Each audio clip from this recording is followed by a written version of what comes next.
Hanging by the door were a dozen old caps, some faded, some looking brand new. One came down for fishing at sunrise, one for a hard day's work to do. One came down for backyard football, one for Sunday's family ride. Back then they were just hats on a hook, now I see the man inside.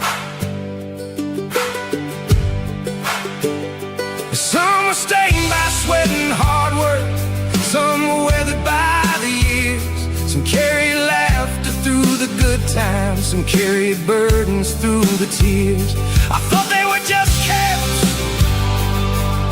hanging by the door. Now I know they represented every role my father wore. Some were worn thin, some were worn proud, but everyone belonged to the man who showed me how.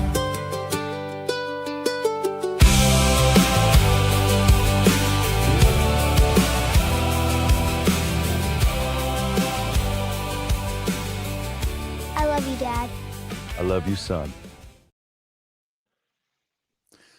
Well, hello, everybody. Welcome back to the Gentlemen's Roundtable. We got a special episode tonight. I know we're a few days past Father's Day, but Father's Day did not fall on a Tuesday this year. But I am Reviews a Moose. I have got my epic trilby cap on, fedora, and I have one daughter and one child only, and that's pretty much my story. Go ahead, Ed. What's up, everybody? Ed the tax guy over here. I am wearing today my Sarkowski Cotton Shelby. Nice. Oh, Very that's right. nice. Hello. I have kids too. I got two daughters in college. Two amazing young women in college right now, which I'm very, very happy to talk about today. I'm Chad, first 508th Airborne on YouTube. I'm wearing the Peaky Hat Rev Solo, and I've got 6 kids, 3 biological daughters, 1 biological son, and 2 stepsons. Dubs. Name's Brandon. You can find me at Dubs Hat Hub. I'm wearing the Peaky Hat with all today. I got 2 boys, age 17 and 20, and they are making me an old man now these days. So, yeah. What's up, everybody? AntOx. I'm wearing the charcoal plaid flat cap. You can get on my website, AntOxUnbox.com. And we can't hear you. Can't hear me? I can hear you. I can I hear got you. you. I can't hear me? you too. Oh, Yeah, I can hear you. that's weird. I Ed, can't hear. tell him try to go out and come back in. Ed, go ahead and drop and then come back in, bud. All right, let me do that. All right, go ahead. And, Go ahead. Get in. Yeah. Yes, and I have 2 kids. I have a 16-year-old son who's going into junior year of high school, 11-year-old daughter who just graduated elementary school, going into middle school next year. Nice. Well, Sweet. All right, let me go and get these Nice orders not to back be able up to hear here. anybody, Clark. Can you hear anybody You hear now? that? I hear everybody. Can you hear me? All right, Yep. perfect. Awesome. Perfect. All right, Can you so hear tonight's episode is obviously what's that, Ant? Can Ed hear Dubs? Can you hear me? Yeah, I hear everybody. Okay. Good. We're back in business, man. So I was so saying what it is, before, what, this cap you let's- can find on AntOxUnbox.com. There you go. The good cap. There you go. Ed stole my mojo there. Not bad. Go Not ahead, bad, man. not bad. This is about the kids, not the caps. Let's go. There you go. So first of all, I want to tell you guys happy, obviously Father's Day, past tense, and one of the things that make us, I guess, kind of grow up in life is becoming a father, right? So what I'm asking is everybody is like, what in your life changed once you became a father, and like your priorities that had to change? And, like, I'm just curious what everybody's, I'm sure we're all going to have different answers here. I'll let Ed go first. All right. So for me, my wife and I, we always refer to each other as post high school sweethearts because we actually met in college. and we got married 3 years after we started dating. So our first daughter was born. I was about 23 years old when our first daughter was born. So I jumped into fatherhood really early in life. And not only was that wake up call where all of a sudden, my friends are partying and BSing, and I'm here, my wife and I are just being responsible human beings because we have a child. But our child was born preemie with some health issues and stuff. So that we got fast tracked into adulthood and responsibilities and what the F right away. And it really changed our outlook on life, because all of a sudden we went from being like post college students to all of a sudden we're parents, and we're in doctor's appointments, and especially living in New York City, like we're jumping on a subway or taking a cab to a doctor's appointment, and now we got to drop the baby off so we because we still have to show up to work and things like that. So it was a reality check very early in life. Yeah, I hear that. Chad? What exact? So what did you just want me to tell about how it changed me? Yeah, right. Yeah, my first wife I met in the Army, and we were both in the Army, and she got pregnant and got out on a pregnancy discharge.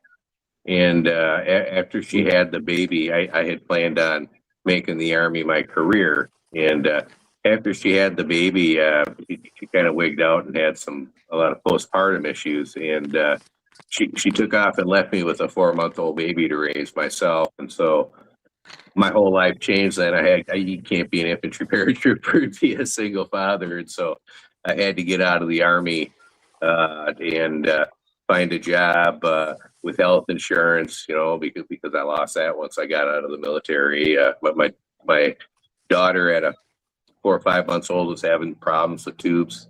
She needed tubes in her ears because of ear infections and that. And so, yeah, that was my introduction to fatherhood. Everything kind of changed. I had to learn how to take care of a baby by myself right away.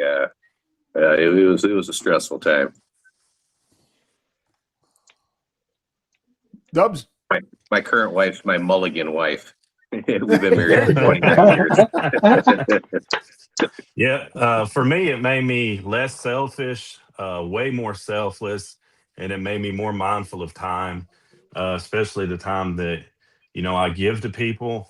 Plus, time is short. You only have so much time to give your children, and you're balancing the acts of life and jobs, all that kind of stuff. So, yeah, man, it definitely made me less selfish, I guess.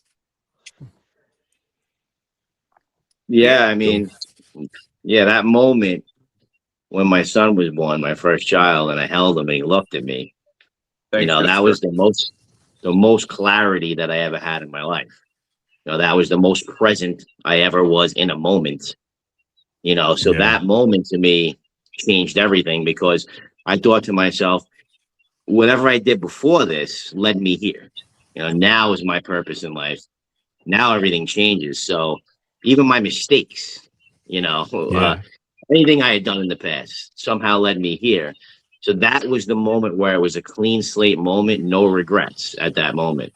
You know what I'm saying? Because I wound up in that spot, and that's where I needed to be. So that created such a clarity, for me moving forward. Now, not that you don't screw up as a dad and try too hard and stuff like that, and we talk about that at another time, but I think for me, it gave me more clarity in life from that moment on. Yeah. dude, that's crazy. And You said that about the I eye connection, because I have that in my notes about the first time my kid laid eyes Yeah. on me, and that connection, dude. It was so unreal. And I'm sitting Yeah. there thinking, what do I do now? Yeah.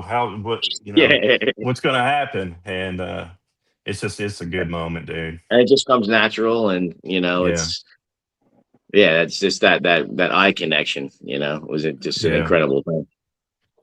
yeah, and for me, it was, me being athletic, playing sports, football, and all that stuff. I was like, oh yeah, I gotta have a boy, And then when the wife told me that we're having a girl, I was like, well, that's a Debbie Downer. Yeah. But then, At least you're like you honest. said, like once she was born, she had me wrapped around her finger right from then and there. Yeah. There you And go. and my priorities changed. I always, after, once I found out, I was like, my goal was always to be a better father than what my father was. And my father was pretty damn good. So it was, I had high expectations of myself, and, I was sacrificed the life for the first 8 years my daughter was born. I was pretty busy with work, but I sacrificed everything I could to put her in a situation for her to be successful. And, that was my goal, is always to get her in a position to where she's able to conquer whatever she wants to do in life. But yeah, that's basically my priorities were no more old moose, and now a mature moose. Yeah. So, my temper and everything had to take a step back, and, sometimes that does, some people poke the bear, but it was definitely life-changing. And, I can honestly say that, I don't know where I would be without her, to be honest with you. What kind of direction in life did what I have? Even though she's 26 years old now, it's crazy. And it goes by in an instant. Make those memories while you can, fellas, because it does, man. It does. Yeah, it goes by in an instant. All right, so I'm gonna go ahead and ask a question to the people watching here first, and then I'll just read some of the things that are going on. But yeah, let's go ahead and get into the segments here. And do you want to know? Did you guys want to just do each segment individually, or do you want to just hashtag each one all together? We forgot to talk about that on the pre-show. What do you mean? Yeah, what do you mean hashtag? Like as far as like I share my story, then Ed, then Chad, then Ant, and then we just rehash everything all at the end. Yeah, Yeah, sure. that's probably easy. Yeah, that's fine. Okay. Sure. All right. So we're gonna do a little something different on the Gentlemen's Roundtable tonight. We actually got for myself and Ant, we got a video, but my daughter was born in June of 2000, and I already hit on some of it about how it changed my life. And I always put her in a position to where my wife and I both, we put her in a position to where it's up to her to be successful. I'm huge into goals, setting goals in life, goals every year. Even with my job now, I set goals weekly, and I instilled that into my daughter. My wife's the same way. She's definitely goal driven as well. And so the first 8 years, I've mentioned this before, first 8 years of her life, I was so busy with work, I was never home, okay, with work. And my wife had to come to Jesus talk with me. And it was either take a step back or I'm losing half of everything. And it got to that point to where I was like, all right. So we decided to go from Michigan to South Carolina, take a step back a little bit. And best decision I ever made. My daughter, on her 9th birthday, she decided she wanted to have a birthday at a bowling alley. All right. I bowled when I was younger, but we never went to a bowling alley since so she ended up going. The next thing else, she wanted to go every 2 weeks. And and then she started bowling in a league. And then she was watching YouTube videos of other female bowlers, Shannon O'Keefe, and mimicking their moves and finding out how to improve. And that's why I said it was goal. And then is like everything was goals. So her goal was just to be one of the best person in the league for a female bowler.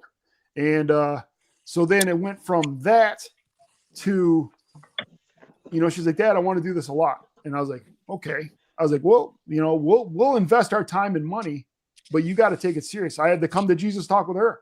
I was like, if this is what you want to do, I'm going to put you in a situation where you can be as successful as I can make you, but it's up to you to be as successful as you can be. And so she joined a league. She was like 10 years old when she joined her first league. And she started off with like a 96 average at the beginning. And she ended up averaging 110 when she was 10 years old. And so then it just got a bit more and more. And then she's like, well, yeah, 12 years old, she started getting where she was having like a 180 average. And she's like, well, I want to get in a tournament. I was like, really? So, okay. So we got her in the first couple tournaments. She finished she didn't make the cut the first couple tournaments she made it. But then she drove her more to practice, work hard to improve. by the time she was 12 years old, at the end of almost 13 years old, she entered a TSR tournament, which is a bowling tournament in South Carolina, in North Carolina, and Virginia. And she ended up winning. She averaged 220 for the tournament, and there was college bowlers in the tournament at 12 years old. She was the youngest bowler ever to win the tournament. And then from there, that's when spotlight started getting on, and she started entering tournaments all over the country. And by the time she graduated high school, she was the number 1 recruit in the country.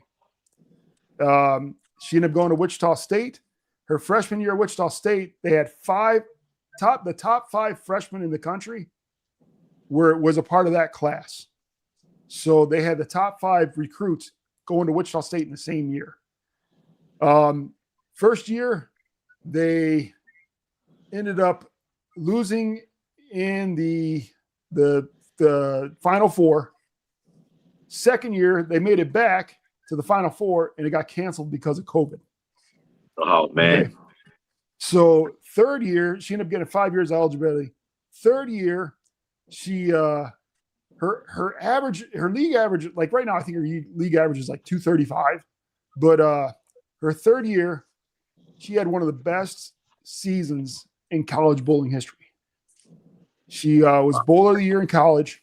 She won the national championship. And I'm going to go ahead and share the video of what she had to do to win the national championship. So I'm going to go ahead and play that video right now. Talk about clutch. Shockers a 247 max score here. Aggies 237. 2 strikes and 1. You can see it. Madison Janik, Team USA National Player of the Year. Opportunity here. Here's the first. Got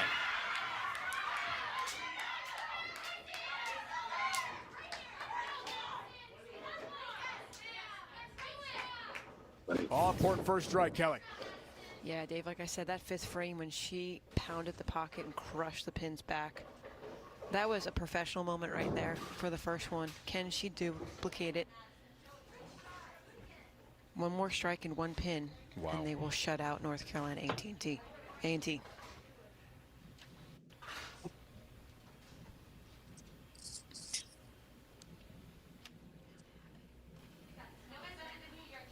Eric Lewis, Holly Harris telling us they've never been around a more powerful bowler than Madison Janik, and here she is with a chance to win the national championship and the Helmer Cup.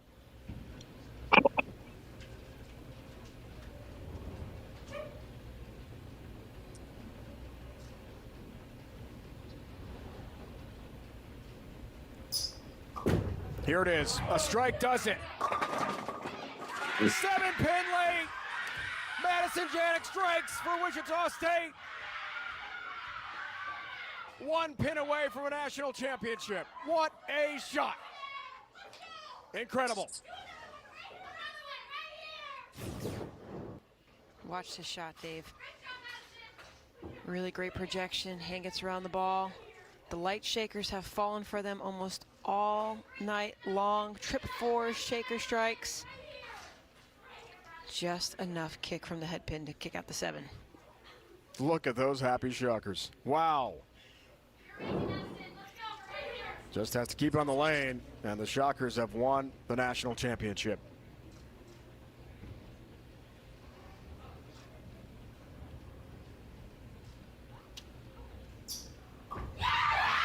She does that. Wichita State has won its record 10th ITC Women's National. Yeah, so that was probably the proudest moment. She only needed 1 pin when she got the strike anyway. Yeah. So that's awesome. That's that crazy seeing it with all the masks, bringing me back to that time with all the masks and everything. Yeah, that's crazy. It was Very it's cool.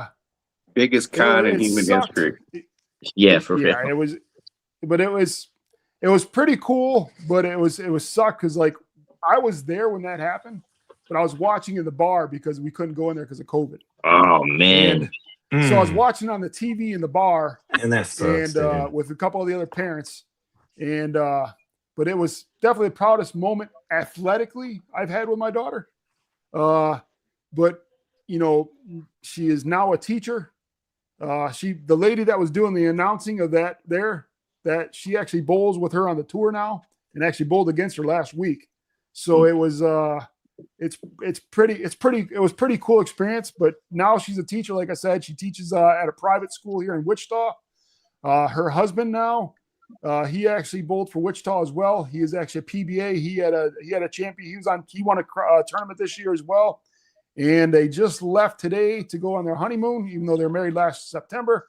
They just now flew off to go to London. Then they're going to go to Amsterdam and then to Paris for a couple of weeks. But Nice. yeah, so it was a proud parent, but I'm more proud of her as a human she is than what she ever did on the lanes. And so that's pretty much my story. And and I see Dennis made a comment. Yeah, we're from Myrtle Beach, and he's seen Madison Bowl, and when she was living in Myrtle Beach, and it was fun. But she holds the state record for South Carolina for the highest average in a season, highest series for a youth. I think she did when she was like 15 years old, and she shot at 833. She shot back-to-back 300s and a 233 for break the record for a youth series of all time. But Wow. Yeah. It's Now, not growing that's up, didn't you say your grandfather owned a bowling alley or something like that? He ran the bowling alley, yes. And I used to get dropped off the bus there back in the day at Lodge Lanes in Belleville, Michigan. And so bowling's in the blood. Yeah, It's just, I mean, once I turned 18 years old, I was like, I didn't pick up a ball for 20 years until she talked me into bowling a league.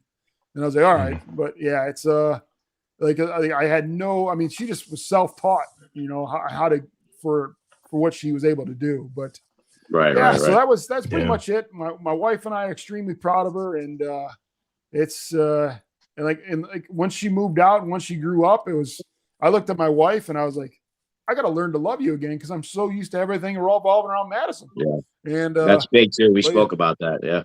Yeah. So it was a different time because like every one of our weekends, we're always going to some tournament somewhere else or, and now it's like we don't travel. Now I went to Indianapolis last week to watch her bowl, but it's not like every weekend anymore. But so you got to find something to fill that void, especially when your kids are grown and move out. And it's tough.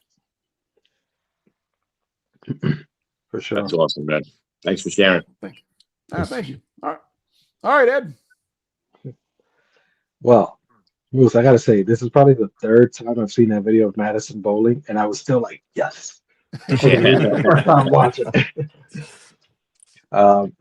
Well, my daughters aren't athletes. They're actually. You want me to go ahead and share the picture now, Ed? Yeah, go ahead. Okay. This was I shared this with Ant. It's actually a vacation photo of us in Dominican Republic a few years ago. It's one of our favorite family photos. We actually have it framed in our house and all that. Right on the ocean. We were actually on we were on a dock. We were about to get on a boat to go do like one of those like water tours things out there. And everybody loves this photo of us. It was just a good time. And most of the photos I have, like group wise, are always like on vacation somewhere. Yeah, it's a great pic. But yeah, actually, my daughters are 21 and 19, similar to how Dub's kids are like within that same bracket. But yeah, like I told you guys before, when my first daughter was born a preemie, we health issues. The first 30 days we were in the hospital. She was in the NICU, and that was really a crash course for us on parenthood. Right, my wife was in the hospital the entire time. Hell, she was working remote before that was even a thing because she worked for our daughter's pediatrician. So they literally she needed things to do while she was in the hospital with the baby. So she just got a laptop and she'd work on medical billing for the office while also tending to my daughter and stuff. Because there was only so much she could do while the baby was in the NICU. But our life revolved around, all right, I'd get out of work, I'd go to the hospital, spend as many hours as I could with her. Then when we had to leave, and it was heartbreaking, right? My wife and I had to leave at night, go home, come back the next morning, right back. It was like pulling shifts at the hospital. But it really molded us, not only us as parents, but it molded our relationship, and it just got stronger and stronger dealing with hardship, right? So once the girls were, second daughter was born, things just kind of leveled out for us. Kids are in school, and like Mo said, it's like your life revolves around what's the next activity, what's the next event, and every weekend was something going somewhere with them or with the family, whatever the case is. My eldest daughter is very very good artist. She loves fashion, she loves design, and she started showing signs of that very early. And my younger daughter was more into very musically inclined, was more into dance, and then eventually picked up an instrument. So by middle school, she actually learned, she joined the marching band for her middle school in New York City and started playing the trumpet. Now, one of the things I'm really proud of when it comes to her, she didn't know how to read sheet music. She knew how to, she had the ear for it. She could follow along and learn the songs just based on like her ear, but because she couldn't read the sheet music. And when we moved out here to Long Island, the high school, Newfield High School, where they ended up going, had they had a concert band. They had a couple of different bands, different levels. Like so, from freshmen all the way to seniors, they had different levels of band depending on kids, experience and levels of with their instruments. She made it onto the freshman band, which was a concert band, and she said, I really want to play the trumpet here. And I told her because she got on late, I had to buy her a trumpet. They didn't have a loaner instrument in the school. And I told her, listen, this is not cheap. I'm investing in this. You have to make a promise that you're going to learn to read sheet music and you're going to take this seriously because I'm forking up hundreds of dollars for this instrument. And it's not going to be a passing thing, right? And she didn't disappoint. Not only did she like refine her skills as a trumpet player, but then she started, because she was around other instruments, she's like, I really want to learn the baritone sax. And her musical director told her, well, you're going to have to do that on your own time because I need you to focus on trumpet.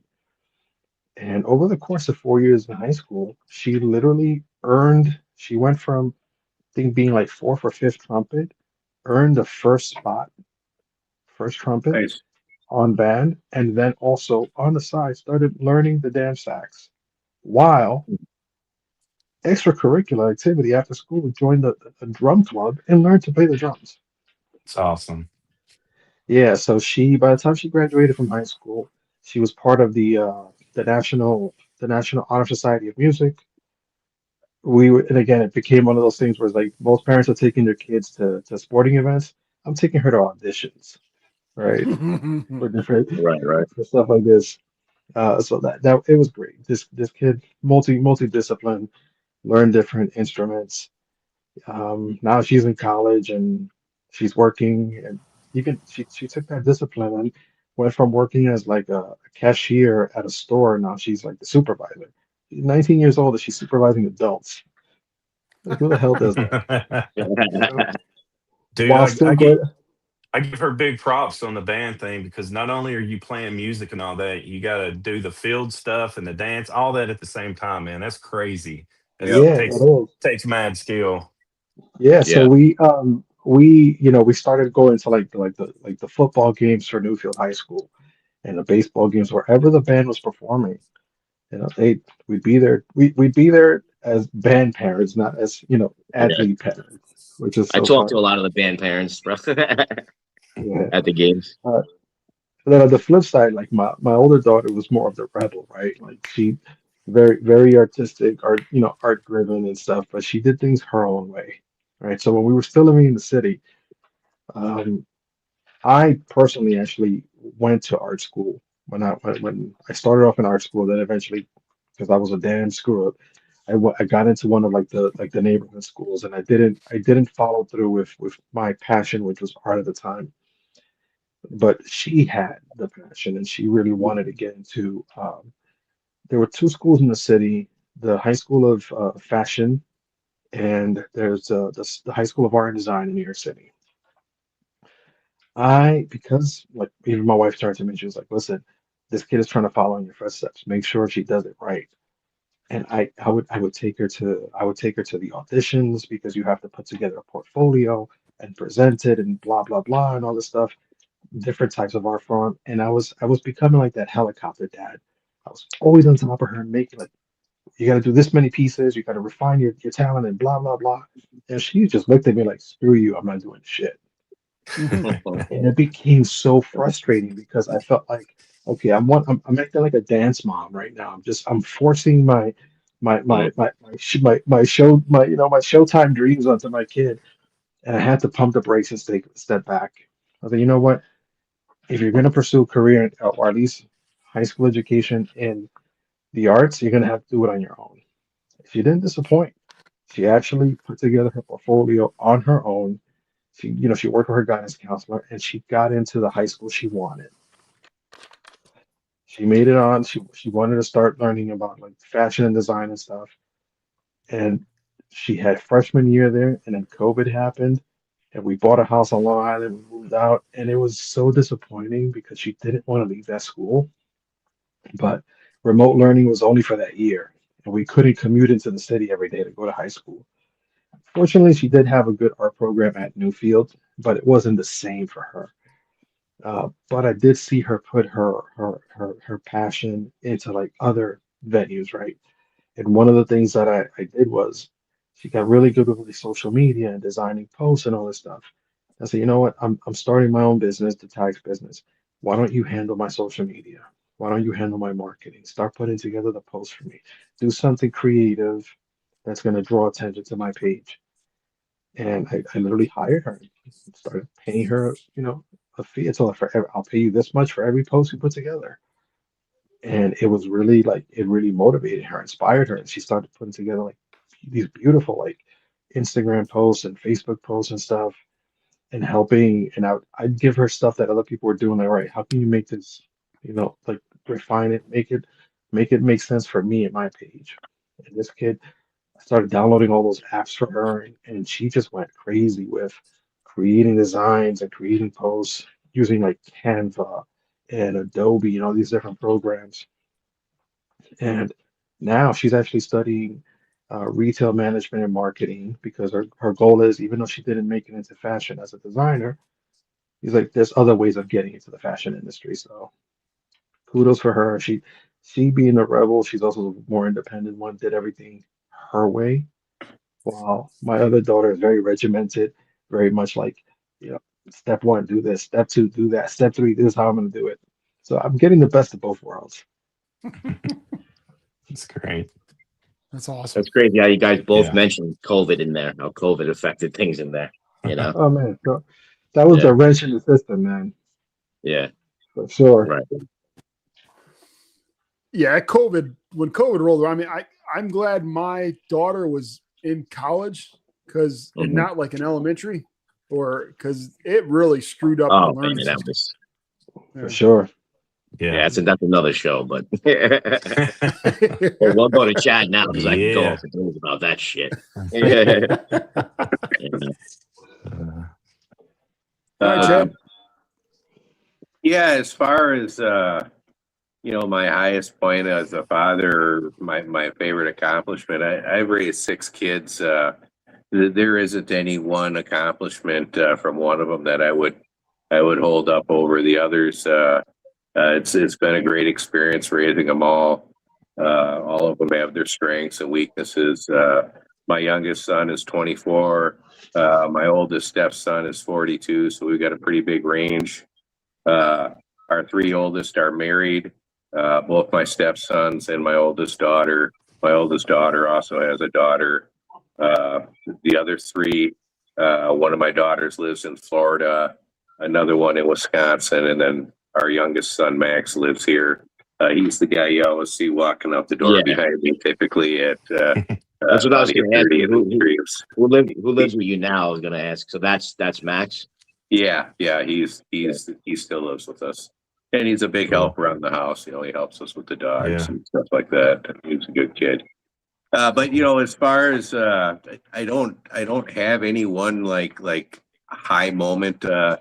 that I would really list. And if I did, just out of respect to the other kids, I wouldn't want to elevate that moment over the other ones. Again, having raised 6 kids, you got to learn to kind of weigh all those things. And, you know, I love all of them, and all of them have had wonderful things that I've experienced with them.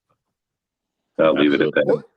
Well, yeah. Well, not only have you raised 6 kids, but during that time, how many dogs have you had? Because those count as kids sometimes too. Well, you know, I'm a retired animal warden, and I've also done rescue work for years. So I've, you know, before my injury, I used to take in dogs, problem dogs from bull breeds and pit bulls, and I would re-socialize them and then find appropriate homes for them. So I've had dozens of dogs go through here over the years with the kids. So yeah. How many dogs you got now? I have 6 shepherds and a couple Yorkies. Holy shit! Yeah, I didn't know you had 6 shepherds. Oh my god! Yeah, I have a multiple animal permit, so I can have a paid dogs. Right. I saw those Yorkies freezing their ass off in the -40. Yeah, the Yorkies are 14. They're pretty old. When your kids were growing up with all the dogs, I mean, I see, when I grew up, we had I think our dog died when I was like 10. So it was like we never had anything, but it was like, how much of a factor did dogs have with helping raise it, like as far as keeping the kids occupied and things like that? I'm just curious. Well, as far as it gave the kids a chore that they had to do, you know, growing up, you know, they had chores around the house, and sometimes that chore might be, you know, I'd like you to spend, 20 minutes here or there socializing and playing with the puppies. You know, I mean, it's not really that big a chore, but when you've got litters of little puppies and that, and you've got kids that you can let play with them. I mean, that's just a wonderful thing for socializing them and stuff. Is right. You know, just having kids handle them and be loud and stuff like that around them and stuff. So they helped me a lot over the years with all that. Yeah, that's got to be kind of cool, because, like I said, I didn't have that. My daughter they've seen litters being born. They've got a pretty cool experience. Yeah. Almost like a kid growing up on a farm. Experience. Yeah. That's pretty sweet. That is pretty sweet. I mean, just to be able to see, like, because basically it's like, I mean, with them helping with the dogs, it's kind of like, it's not like you said, it's teaching the responsibility as well with chores and everything else. Yeah. So it's like kind of building. It's like a built-in, like, you know, chore person. Yeah, it's pretty sweet. Yeah, teaching responsibilities. Wow, that's. I didn't know you had 6 either. I knew you had a few. Yeah, I didn't know 6. When like I said, I ended up getting out of the Army because after my wife had my first daughter, the first couple of months she had, you know, evidently a lot of weird postpartum issues that she just kind of wigged out and took off, and so I had to get out of the Army and to take care of my daughter. And while I was out, I was at my employer. I met my current wife. I call her my Mulligan wife after the Mulligan episode. We've been married 29 years, but at that time I was raising my daughter myself, and she had 2 boys. I think they were 5 and 9 at the time that she was raising herself. And kind of like a mini Brady Bunch, we got together and we ended up having 2 more between us, and the rest is history. My wife's 2 years older than me. I'm 59, she's 61, and so my oldest stepson's only 16 years younger than me, so we're pretty close in age. He's 42, so yeah, he's like 4 years younger than me. Yeah, and some of my favorite videos that you've posted, Chad. One of my favorites is when you de-shed the dog. That's pretty cool. And then, but when you guys when you and your wife go to those fairs and you guys do all that eating stuff, those are great ones. Yeah, the Minnesota State Fair is always something we enjoy going to every year. The Red Fest too. We go more for the food than the rides, and then we also like to people watch a lot. So, and here in Minnesota, you have so many different kinds of people. There's always somebody interesting to watch, you know, walking around. And at the fair, you know, the people who always shouldn't be wearing the skimpiest clothes are the people who are. And so it's always pretty entertaining, you know. So Oh, you get that there too? Yeah. You get that there too? I just get that all over the U.S. So. Yeah. Oh, Myrtle Beach during Just like if you go to a nudist beach, it's always the people you never wanted to see naked Yeah, walking around absolutely. naked there, you know. Yeah, but that's funny you said that because in Myrtle Beach during Bike Week, you know, you got girls that'll man. have thongs on the back of the bike, and you're hoping that you're seeing like models. No, you're seeing some girl that weighs pushing 300 pounds wearing a thong. You're like, what the hell, you know? But I'll tell you what, I'm gonna just sidetrack real quick. One of the funniest stories I've ever seen is Myrtle Beach Bike Week, when you get tourists coming in, they have no idea it's Memorial Weekend, that there's a bike week going on. And Oh, one shit. time my wife and I we're people watching, and this guy's sitting at the light with his family. It's a white guy, his wife, and two kids in the back seat. And he's got bikes both on his side with girls wearing thongs. And he's just sitting in his car like, he's just shocked at what's the hell's going on. Culture shock. He had no idea it was bike week. Yeah, it was so funny. But I want to get my I'm sorry wife to one get of these years to drive to Dakota and go to Sturgis just for the people Sturgis. watching, you know, and just Sturgis is fun a to wild shoot one. a video for the YouTube channel for it, you know, just Yeah, that's the biggest one. Oh, yeah, people That'd be love great, that. bro. That'd be great. Shot at Sturgis, bro. That would be awesome. oh yeah, it's not that far a drive from here either, so maybe I'll do it this year. Yeah, What is that, that'd about be 10-hour great. drive? Yeah, I know, probably. Yeah. Yeah. That would be a pretty cool trip. Yeah. That's a That would be. good day. What do you guys trip, want to man. go with me? Yeah. Yeah, man. Chad, if I met up with you, we probably wouldn't make it home. We'd go to jail. I'd have to trail my Harley out there. It's a far away though. But that is a good idea. You should take your wife out there and put some videos up on YouTube. That'll Yeah, watch yeah, it that, for real. that, that'd be fun. It's just like our state fair videos. I'm sure we'd have a great time, and again, Oh, the yeah. people watching would be awesome. Mm-hmm. Yeah, that's great.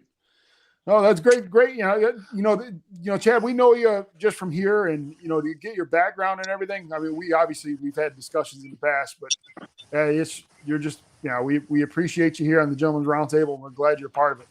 You know, Thanks. you're a great I've man. enjoyed my time here.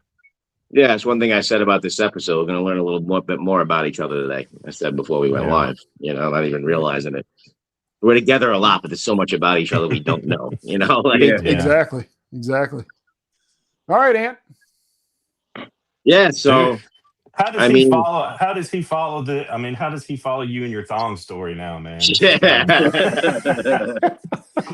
Thanks for that difficult segue, you know.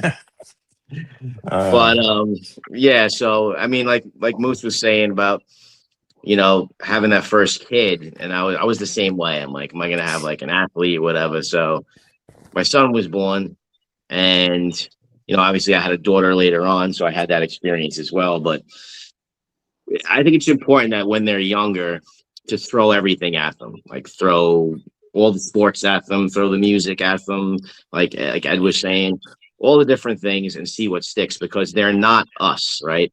So a lot of us are like, oh, I'm going to have this little miniature version of me. Yeah. You know, so that's not it. They're their own people. Yeah. They're a different person, you know, than you are. So that's sort of a realization you have over time. So I threw everything at the kid, and he was game for everything. You want to play baseball? Sure. You want to play football? Sure. He's out there with the gear on. You know, he did everything. Soccer, basketball, all that. I was more of a basketball player. He was not good at basketball, you know, so I had to realize, okay, he is not me. He is more of, you know, kind of a brute sort of athlete. Like, so, but baseball was always a huge struggle for him, but baseball was a teacher of perseverance. Baseball is the biggest sport of failure, right? So it's such a humbling sport. It's such a teacher. So baseball, and I coached it for many years, helped me teach him a lot about failure in life, how to have a short memory, how to persevere, how to not give up. So he became a pretty decent little league player, you know, and then he started playing travel, and he was not one of the better players on the travel team, but he was decent. We get to 12 years old. So, you know, 12 years old now is the peak year. That's the Little League World Series. When you go up to Cooperstown, that's when you grow into the smaller field before you jump to the bigger field, right? So it's the peak of your youth career. 12 years old, he had a really tough year. He had a big, huge slump in his travel summer. He was benched for the playoffs. but we had the Cooperstown trip coming up. We did play in the Little League World Series. We won the district, lost in the sectionals. He struggled bad. And I thought, well, if we go up to Cooperstown, this will be it. I'll play in Cooperstown, and he won't play anymore, because I always felt like it was more my thing, whereas football kind of was more his thing. He played that more willingly. So we go up to Cooperstown, and we get there. Now, he's been benched for the playoffs. I don't know if he's going to play baseball after this. We go into the batting cages down by Doubleday Field, right, which is the first baseball field ever built. And he fouls a freaking ball in the batting cage just before the first day of the tournament off his left eye. And his left eye busts open. I got to rush him to CVS. I'm putting glue stitching on it. I'm disinfecting it. His eye's swelling. So now he's going to have to play this tournament almost with one eye, right? So he gets off the tournament. He's struggling. And I'm thinking, God, is baseball going to be over eventually? So a game comes along. He gets up to bat. And I guess, Moose, you could run the video now. All right. This is that bat. This isn't that bat he had in Cooperstown. Let's watch it. You heard the story before it. I'm sitting there down the third baseline. I'm thinking, don't strike out. You could be a master. Don't wait for luck. Dedicate yourself and you gon' find yourself standing in the Hall of Fame. And the world's gonna know your name. Yeah. 'Cause you're better with the first flame. Yeah. And the world's gonna know your name. Nice. That right there, that changed his entire life. I'm telling you that right now. You saw those kids jump out of that dugout. They all said that was their favorite moment of the tournament when he hit that home run. And what I love about that video is when you see the pitcher turn around, drop to his knees, and watch the ball go.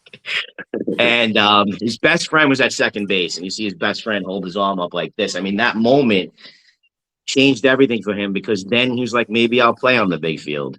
Maybe I'll continue this. And it became his obsession, became his thing. Now he's got to drag me out to practice, where I used to have to drag him out to practice. Now he's going to college. Big adrenaline boost. Yeah. Now he's going to college recruiting showcases. It became his life. That's cool.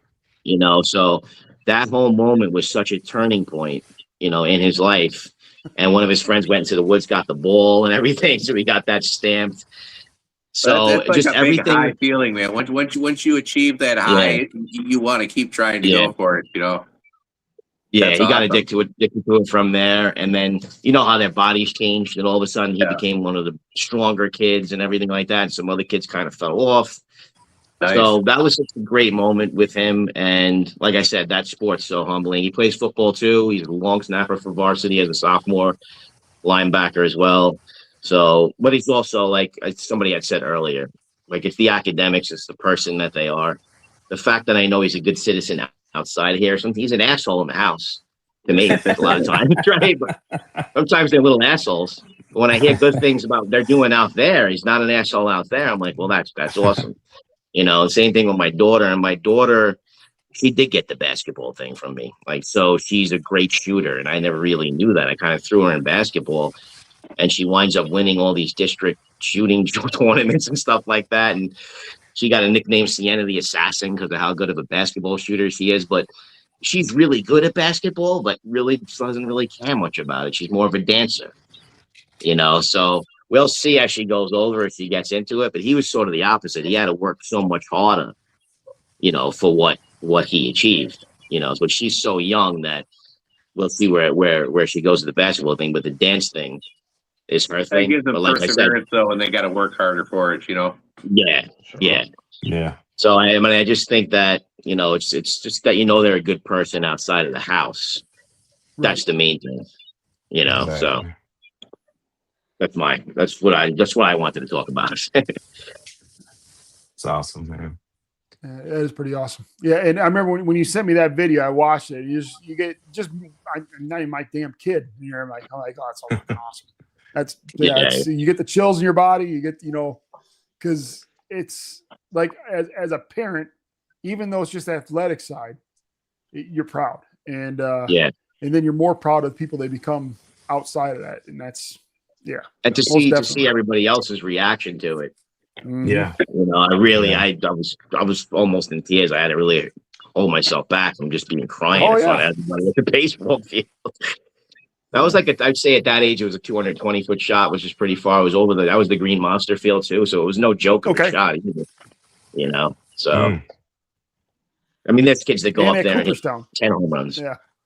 You know, but that one was so special to him. That's awesome. That is awesome. Yeah. Thank you for sharing, Ant. Thanks, guys. Thanks for listening. Are we going to get a special guest here, or is No, the special guest? I'll tell you a funny story because she's now got the virus too. So I said to her earlier, I said, "You're going to make a special guest appearance tonight on the show as Sienna the Psychic, because she does some of my AntOx in the shops with me." And she's like, "What?" And I'm like, "Oh, you're not going to do it because of your headache?" She's like, "I was never going to do it." I love those videos, by the way, dude. You need to do more. I love them. They're awesome. Yeah. She likes doing those things. She hams it up on those things. So. Oh, the one she did with little Mikey. The one she did with little Mikey was great. Yeah, that was awesome. And she was calling little Mikey out. Yeah, she went hard in on little Mikey, man. Yeah, but that was great. Somebody was saying it earlier. I think Dubs had mentioned the time and how fast it goes. So, like, middle age is tough, man. I lost my father recently, and again, like the way he took that video of that home run around and he showed everybody how proud he was of that, you know. And then I don't have my little buddy's son anymore, so it's like I lost my little buddy and I lost my dad. I'm sort of floating here in the middle, you know.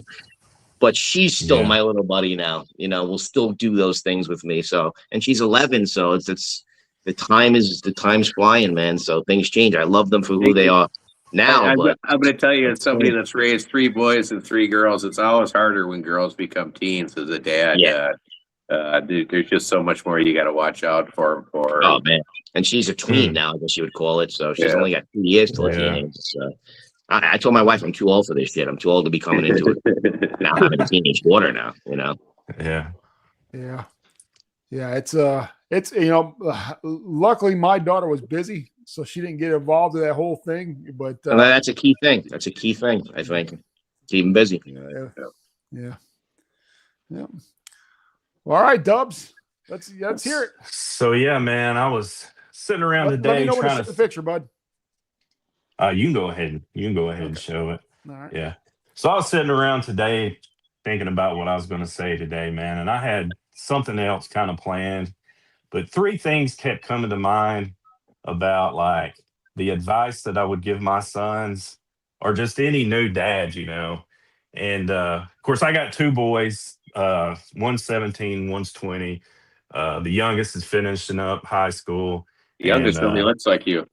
Yeah. And the oldest one, he's about to finish up college and start his adult journey. But he's rocking the Scally there. Yeah. The youngest one, man, he's got his own collection so far. He's got mostly Boston Scallies. So, but he's into the cap game like me. The other one, man, he has no interest in caps, so not feeling it there. But I was thinking about, you know, my advice to them or just any new dad. And 3 things kept coming to mind. And that was time moves fast and it will be gone in a blink of an eye. And I know from the time that I took my youngest son home or my oldest son home from the hospital to now, dude, those chapters are gone forever. And, you know, it's something that I'll never get to experience again. It kind of pulls on my heartstrings, you know, but you get to experience them a little bit as a grandparent if you get grandkids. Yeah, exactly. And I'm excited to see them move forward as adults. But you know, a little bit of me was like Ant talking about. You'll never get to see, you know, the little kids do their Halloween and all that. But I don't know, man. It's emotional, but that opens up time, you know, which puts me in a weird position now because all that time I have to fill with, you know, new things like my wife. I'm able to spend more time with her. So it's kind of I'm trying to figure out my place right now. You know, it's kind of a weird little transition for myself growing older. So, but number 2 is you don't have to be perfect. Just be present. And you don't have to give them, you know, all the material things, anything like that. Just give them your time, put the phone down, say no to your job, to your boss sometimes, do the things at their school, just be present. And I know for myself, some of my greatest moments were with my dad. He bought 8 acres of land we were going to build a house on. And me being out there with him, helping him clear land, the chainsaw, the sawdust, just being a part of that, dude. I'll cherish those moments forever. And it was so simple, dude. The canoeing trips, things like that. So just be present. And last is let your children fail. Let them make mistakes. Uh, I was bad in the beginning about picking my kids up and carrying them across the finish line, but it didn't help them. It didn't help me. And it's dang sure not going to help the society that they're living in, when you have adults that don't know how to function like that. So, but yeah, man, other than that, my son, he's finishing up college. He's going to be a funeral director. And actually, he wants to get into natural ways, natural burials and things like that. So he wants to I'd like start to his do own that. business. He wants to start his own business with that. So that's pretty unique. And he'll I always always have hate a the job toxic because pickle idea. yeah, he'll always have a job, man, because everybody kicks the bucket. So he's got job Absolutely. security. So, yeah, Absolutely. always there, bro. Always got a So Yeah, man. clientele there. yeah, I always think but it's good to go back to the earth. They pump you full of formaldehyde and all those toxic chemicals. You mean you're it's really not yeah, needed. it's No, gross, man. it's I would not. just rather decompose and become one Yeah. with the soil, Yeah. or be cremated if I can't do that. And Yeah, my my Now, youngest now, when you son, say my when you say youngest like son, natural, I'm sorry. Go ahead. he took after me, man. He's musically inclined. He's Nice. got all that skill. So my other one, my oldest son, he's not like that. So they're quite a bit different. And that kind of takes me back to when they were little too, man. I was very protective of my oldest son, my firstborn. And then the second one comes along and he's doing backflips off the porch, and I'm like, he'll bounce back, man. Yeah, Yeah. yeah. So It's Yep. amazing. You watch over each one progressively yeah, less and yeah, less. Progressively yeah. less, yeah. The youngest one, man, he was just out there pretty much about to kill himself. I'm like, Yeah. he'll be fine. Yeah, but yeah, That's funny. So true though. Although yeah, not in my case, because the girl's different, yeah, I yeah, watch over her more, so I yeah. guess it depends. But yeah, man, just my advice to young fathers: put the phone down, stay involved, and just be part of their lives, man. It's really that simple. So yeah, 100%, yeah. 100%. Now I got a question. You said something about natural funerals or whatever it might be. Natural Is that burial. is that like what what's the guy's name from 90210? We It's got like when buried you in the bury your mushroom dog soup? in your backyard.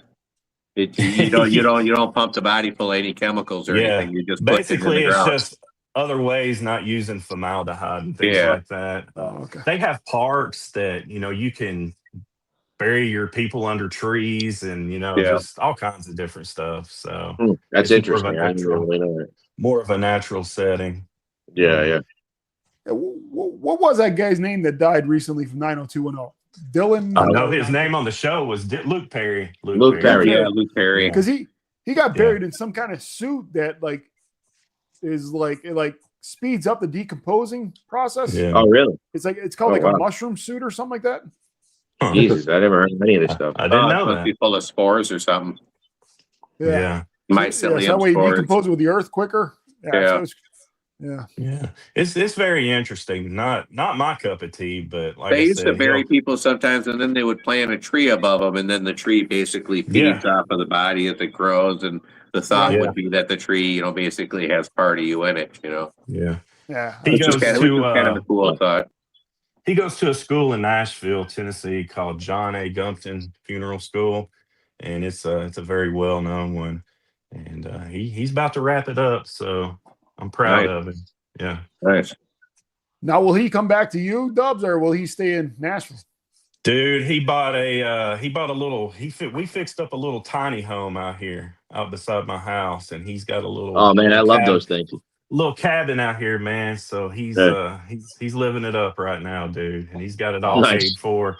So right now he's just gonna going to bank some money, work, and have a good time for the time being. I love So, watching those tiny home videos on YouTube. There's yeah, some pretty Yeah, cool ones. Some of the yeah, ones they're made out of awesome. shipping containers are kind of neat. Yeah, yeah, yeah. yeah. For sure. Yeah, dude, I put insulation in that mug, and that's a job I never want to do again. It sucks. So I Itchy. don't recommend that. So yeah. Yeah. Well, those Yeah, are that, awesome that stories. insulation can be itchy as hell. Oh man, it sucks, dude. It When I was a sucks. kid, Well, when I was a kid, just real quick, my mom had an affair on my dad and had divorced him and married the other guy, and my dad got custody of me, and so later on, I used to be forced to go to my mom's house for visitation because I didn't want to. I was loyal to my dad, but I was forced to do this, and because I was such an angry, rotten kid, I took pink insulation and I rubbed it all over the crotch of my mom's husband's underwear. Holy shit. Oh my god, I can't That's even fucking imagine awesome. how horrible that must have been. But yeah, Dude, that's freaking awesome, bro. yeah. Well, it doesn't I really wasn't leave any expecting trace, that. but it leaves all that fiberglass Yeah, all over there. So I'm sure it Yeah. covered his paint and fiberglass. everything with that. Say, Yeah, Holy take a little shit, man. fiberglass, Oh, dude. she probably blamed the guy. it was that my she way of was getting something. even. man. You're a legend for that Uh, shit. Oh, that's great. That's Yeah. like Revenge of the Nerds putting the ornament in the Yeah. jock Yeah. straps. Yeah, it's probably worse than the Bengay though. yeah. Oh, yeah, She, definitely. she was probably bitching at the other guy, like, "What'd you get me?" Yeah. Oh, Christ. another thing about the tiny house, man, is my dad helped me, so it's kind of cool getting to see my dad and my son, Yeah. and me all work together. So that was a pretty cool project, man. Uh, Nice. in fact, I couldn't have done it without my dad, dude. He's more of a handyman than I am. He's from the old school, knows all the old tricks and all Yeah, my that. dad, too. I mean, my dad pretty Yeah, much built this place with his bare hands. I mean, I'll be honest yeah. with you, everywhere I look. Nice. Not my dad. For some No. reason, I didn't get that skill set. So I mean, I I was don't just know. that dude stuffing the insulation, bro. Just Yeah. tell me what to do, Getting yelled at because you couldn't hold the flashlight long. Yeah, exactly, bro. Underneath the Cursed hood. that and shit. Yeah. Couldn't do anything right,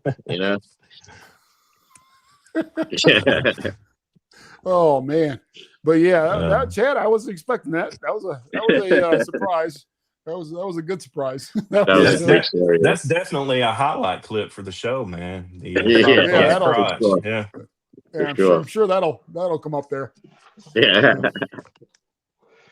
All right, now well, I hope everybody's joining tonight's show. I mean, we actually went by a lot quicker than I thought it was going to go. Yep. But Yeah. Is anybody So I guess we'll go watching? I didn't see you put up any comments. Is anybody watching? yeah, there's I saw watching. Cisco I just, say- Cisco said- It's crickets in the audience. It's just us talking Yeah. to each other. Cisco said something cool because he said we're gonna have that experience again with our grandkids. That was a cool. Yeah, I was right. thinking in Yeah. that, and then Yeah. he said it. Yeah. If we're And- blessed enough to have grandkids, obviously. and he just commented. He's like, I tune in to hear the Cap Show to hear about the latest mushroom And burial mushroom technology. burial technology. That's awesome. You know what? Yeah. Regardless, I wanted to do this show. I thought it would be great for us to Yeah. get to know each other. But it's just I don't even care who watches this. But I thought it was a great show. Yeah, it was. I enjoyed it as well. I mean, it's like I said, we're getting to know each other more and more on a personal level rather than just GRT level. And, Right. Yeah. We're now we know we got goals. Actually, before we leave here, before we start saying our final thoughts, I was talking about, how after my daughter grew up, and I was like, I literally told my wife, I was like, I'm going to have to learn to love you again. We are actually taking our first trip together next month of just her and I in probably 25 years. Oh, Since I was wow. either involved my daughter or going to Disney or whatever it might be. And Yeah. so we're going to take a week and go, we're going to go to Colorado and Utah, and she Yeah. wants to do some shopping and I want to do some hiking. I told her, I was like, I promise I won't do any more hikes over a mile because she can't stand doing that, but I can't stand shopping. So I was like, we got to give into it a little bit here. So, Hey, I got to Yeah. say one thing to Ed, man. The picture that you put up of him and his family, the transition that I saw from then to now is amazing, dude. You're looking good, dude. I can tell all the hard work. So You too, Thank you. Dubs. I noticed that from other pictures you put up. Yeah. Same thing with you. Yeah. Yeah, you're slimming up a Yeah. lot. I noticed that. Yeah. Yeah. Congrats, homie. Sure. Thank you. Appreciate it, man. Well, yeah, not only Ed, but what about Dubs? Dubs is looking like he went from being a lineman that's to a what we were just linebacker, saying. and now he's got the quarterback physique. We Yeah, I'm just getting said there, that. man. I got a lot of work to do, but I got a Better lot of watch work out. to You do. lose But too much weight, your hats aren't going to fit you. I know, man. I'm really worried about that, actually. I had that I'm already there. I'm already there. You have to get some hand sizers. Yeah, I'm really worried about that because I got quite a few, man. That's gonna suck. But You I'll have be to getting me some of you have those. to start watching my videos on how to shrink them. Yeah. Yeah. Yeah. Yeah. Anybody have any final words or final thoughts? Any final things you want to say? I definitely do. Good. So this is piggybacking off of you, Moose, and pointed towards Brandon. Now that, like, for example, like I said, my daughters are 19 and 21.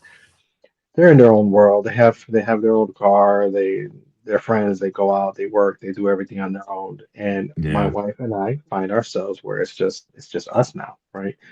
Mhm. We've always had the tradition of, once a month going on a date night, and when they were younger, it was harder to do because we Yeah. either have to like drop them off at my mother-in-law's house or something, find babysitting just to make that time to like go out for dinner, drinks, whatever the case was.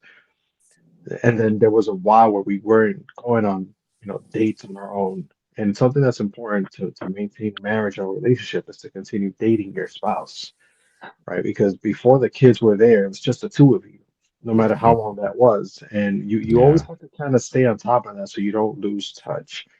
Yeah.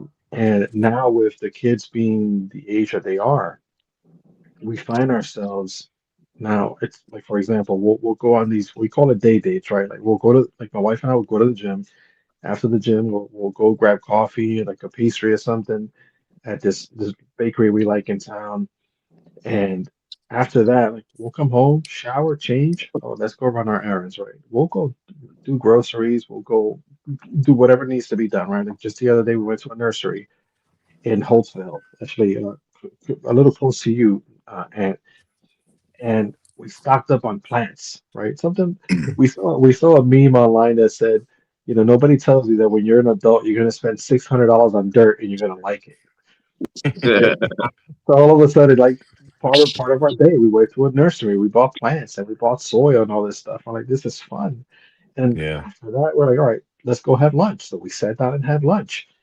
And by the time we got home, the girls were like, where have you guys been all day? Like, well, we're just out and about. What were you guys doing? Oh, we did X, Y, and Z.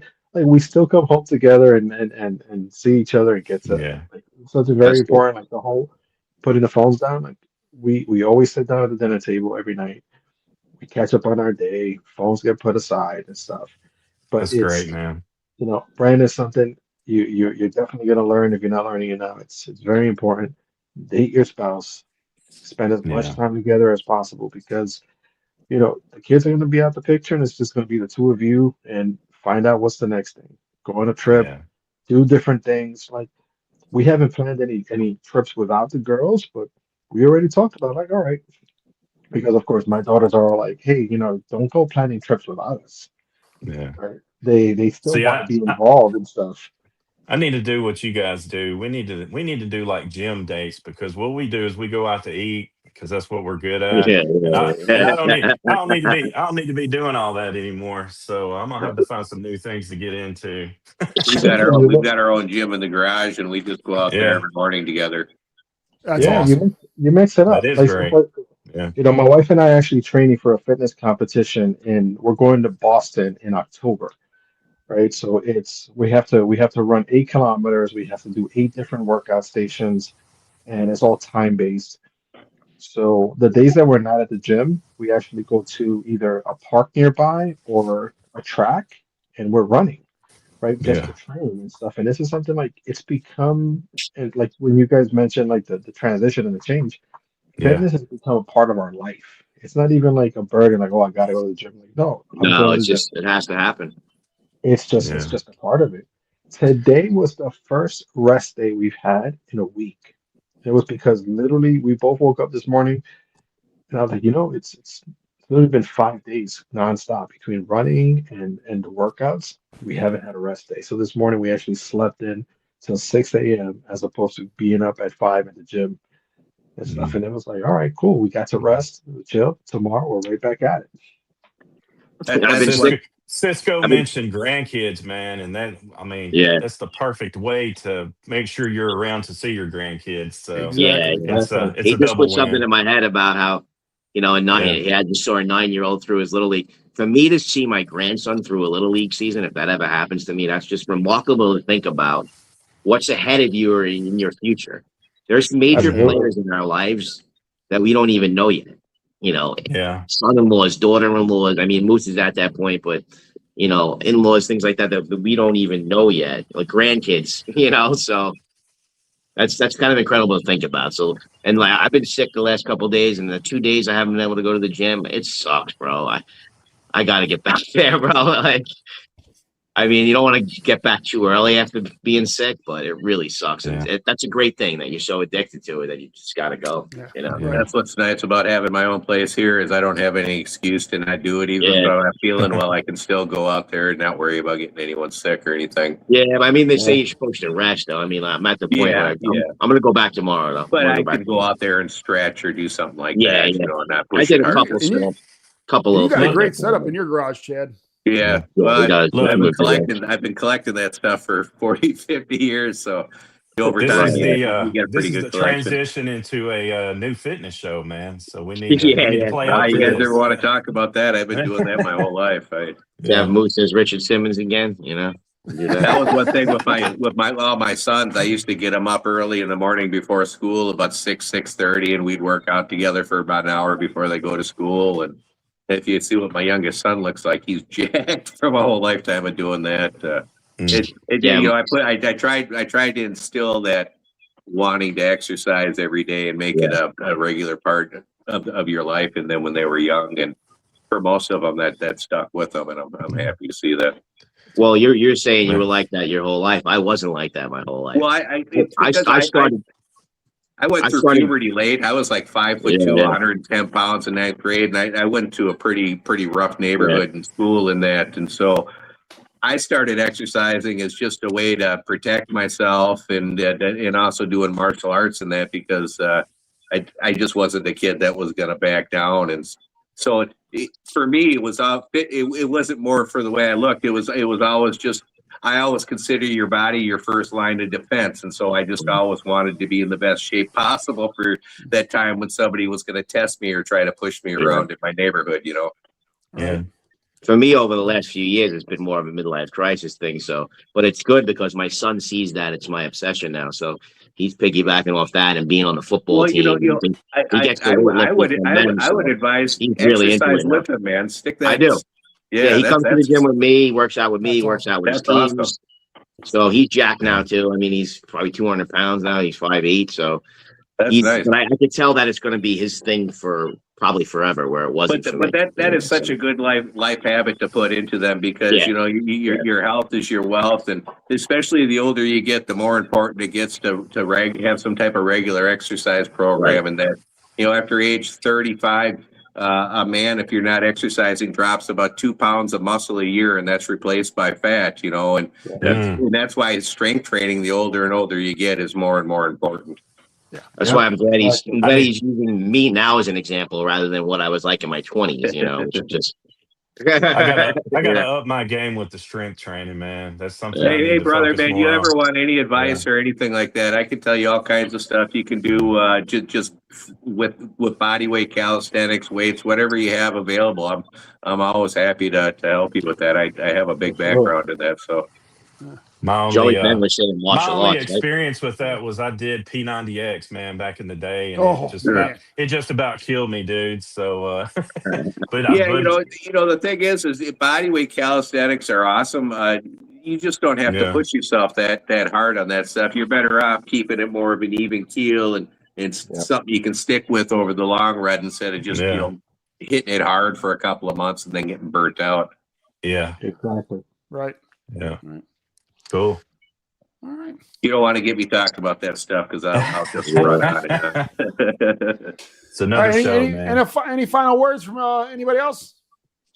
Yeah. So I mean, I remember when my Aunt Rose passed. She was like a grandmother to me. She passed away right as my son was born. So I was talking to her on the phone as she was passing away, and she just said the joy that you're going to experience with your son. So when you said one word, I thought of joy with parenthood, and then the rewarding thing to me is just being able to look at my kids, know I created them, seeing how beautiful they are, and knowing that that's not an accident, So looking at them, I see God, I see that could not be an accident. That could not be a random thing. You know what I'm saying? So that's my final word on parenthood. You know what else, man? The less that they need you shows that you have done your job as a parent. So I mean, that is, yeah, absolutely, yep, 100%. All right. Well, it was a great episode. Again, make those memories, guys, because they grow up quick, and then you have to look for future, like with grandkids, or what Chad's going through now, and I mean, you're gonna be busy with grandkids, and you're gonna be able to relive a portion of that back, be able to see them believe in Santa Claus again, and all the other stuff. Oh, yeah, that's awesome. Yeah. All right. So before we go next week, we got the America 250 episode. So we're gonna have guests. We're gonna have guests on, and I'm not gonna say who. That'll be a surprise at the show, almost like the Boston Scally episode. But we're gonna have 5 guests, and we're gonna have a member of each branch of the military represented on the show, and they're all community members that everybody knows. Obviously, a big episode for Chad too. Going to be mostly cap based. We're going to be talking about, our favorite patriotic caps and military caps, but anything else these guys want to share, it's an open table as well. Perfect. Looking forward to it. Yeah. All right, everybody. Thanks again for watching. Thank you, gentlemen, again for everything you guys do for GRT and keeping it going. And we couldn't do this alone. So thanks again for everybody. Thanks again for watching, everybody. Thanks for coming on, Ed. Yeah, thanks Appreciate for hanging out with us. Appreciate everybody watching. Have a great night now. Take care. Bye. Hanging by the door were a dozen old caps, some faded, some looking brand new. One came down for fishing at sunrise, one for a hard day's work to do. One came down for backyard football, one for Sunday's family ride. Back then they were just hats on a hook, now I see the man inside. Some were stained by sweat and hard work, some were weathered by the years. Some carried laughter through the good times, some carried burdens through the tears. I thought they were just kept hanging by the door. Now I know they represented every role my father wore. Some were worn thin, some were worn proud, but everyone belonged to the man who showed me how.